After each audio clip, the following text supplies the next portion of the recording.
is the plan? Will they hand off shares to Trump to pay the deficit? So this is an interesting question. I think it's been worked out for a long time. There's over 1,700 NDAs that Ripple has with other financial institutions, enterprises, counterparties. And these are negotiated agreements where they can buy XRP at a much cheaper price.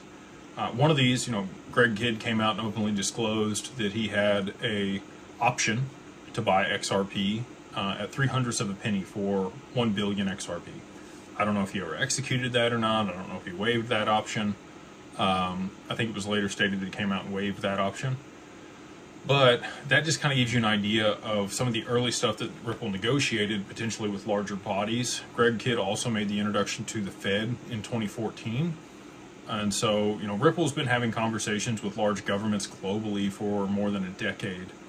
And they did escrow, 50% of the supply back in 2017. And that's what we saw cause the supply shock to push it to, $3.84 in early 2018, before we had, the prolonged bear market, the SEC lawsuit, and all the other fun stuff that we've had in between then and now.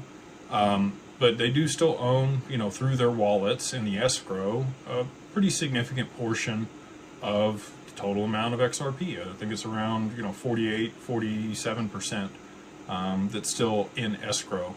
And they continue to roll that. Each month they get $1 billion out of escrow that's unlocked, and then they sell what they need to onto the market, and they re-escrow a portion of that.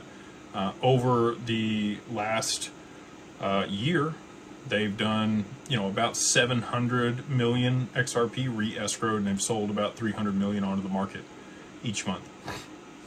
So to your point, in the Clarity Act, it states that they will have, the way that it's written today, they would have another year in order to become compliant. They've been giving grace periods. We saw this in the Genius Act with Tether.